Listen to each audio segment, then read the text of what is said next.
Derechos en Pugna, bajo la conducción de Gerardo Laveaga.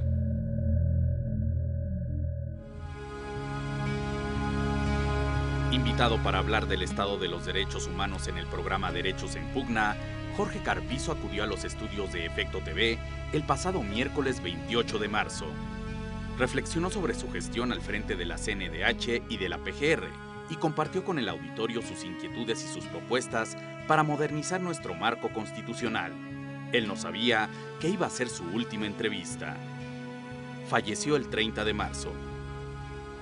Con Jorge Carpizo, México perdió uno de los constitucionalistas más brillantes y uno de sus políticos más valientes.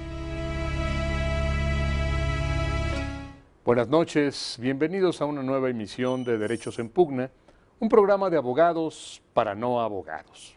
Esta noche tenemos un invitado de lujo, antiguo director del Instituto de Investigaciones Jurídicas de la UNAM, rector de nuestra máxima casa de estudios, presidente de la Comisión de Derechos Humanos, de la Comisión Nacional de Derechos Humanos, secretario de Gobernación, procurador general de la República, embajador en Francia, y uno de los autores más prolíficos en materia jurídica, uno de los académicos jurídicos más distinguidos, no solo de México, sino de América Latina, Jorge Carpizo.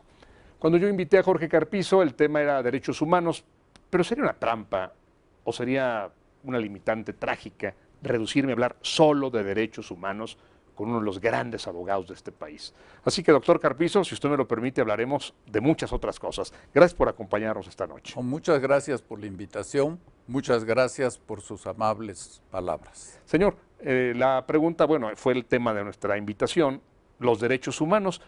¿Cómo los ve hacia atrás? ¿Cómo ve la Procuración de Derechos Humanos, el esfuerzo por garantizar los derechos humanos cuando usted comenzó con la Comisión de Derechos Humanos, y cómo los ve hoy? ¿Qué ha cambiado? ¿Qué no ha cambiado? Cuando se crea la Comisión Nacional de Derechos Humanos y el presidente me encarga la comisión, porque en ese momento no era autónoma, y yo acepto, indudablemente que México tenía problemas de derechos humanos. ¿Cuáles eran? Número uno, tortura. Y número dos, una gran corrupción en la Procuraduría General de la República que se prestaba a violaciones de derechos humanos. Los resultados de esos años son públicos y notorios. Logramos bajar la tortura y se logró también bajar las violaciones de derechos humanos en la Procuraduría General de la República. El éxito fue apoyo del presidente y apoyo de la sociedad civil.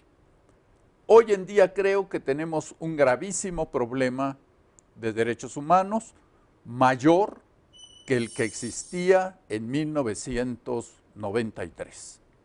¿Qué ha cambiado? Yo creo que han cambiado varias cosas. Estas 60,000 muertes en forma tan extraordinariamente violenta, torturas, decapitaciones, desmembración de los cuerpos. Ahora, esto es un ejercicio de la violencia que se vive cuando las fuerzas entran a poner orden, o son violaciones que usted ha detectado a los derechos humanos. Yo creo que hay las dos cosas.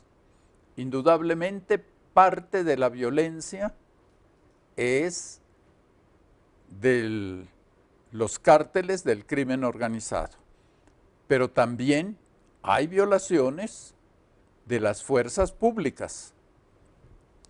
Y lo que siento es que ha aumentado la impunidad.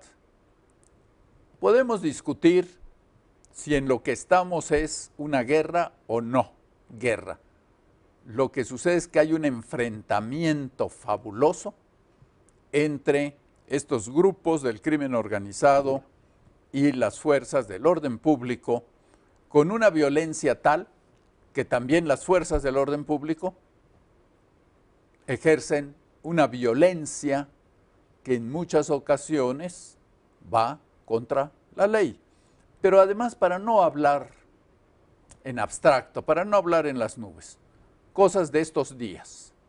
Por ejemplo, en las manifestaciones de los normalistas en el estado de Guerrero.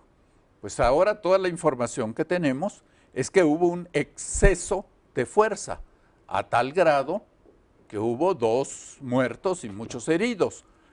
Y la información que yo tengo es que se usaron armas de alto poder que no se utilizan para manifestaciones sociales. Déjeme hacer la pregunta muy concreta. Sí. Si el reto de su Comisión de Derechos Humanos, la que usted creó, la que usted impulsó, la que usted llevó, porque todo el mundo coincide en que fue usted quien le dio la presencia que tiene, era la tortura y la corrupción, ¿cuáles son los retos de hoy, concretamente, de la Comisión Nacional de Derechos Humanos? Yo creo tratar de que la lucha contra el crimen organizado sea con la ley en la mano, porque no se puede combatir al delito cometiendo delitos. Y lograr resultados. Yo no creo en las buenas intenciones.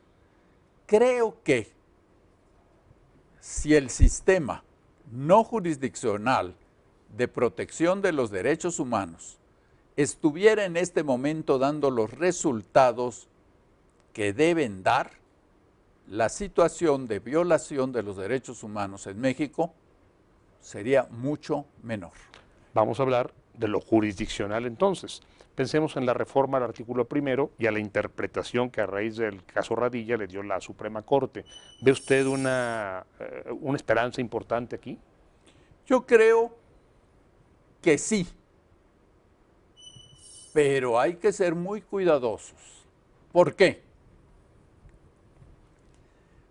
Yo he venido sosteniendo que esta reforma al artículo 1 y a los otros 9 artículos es una reforma muy importante, no tengo la menor duda. Sin embargo, todo lo que dice esta reforma, bien interpretada la Constitución, ya estaba. ¿Por qué? ¿Cuál es la esencia? Me voy a concretar al artículo 1. Doctor, vamos a ir un pequeño corte y hablamos de la reforma al artículo 1 y de los demás artículos. ¿Cómo no? Gracias.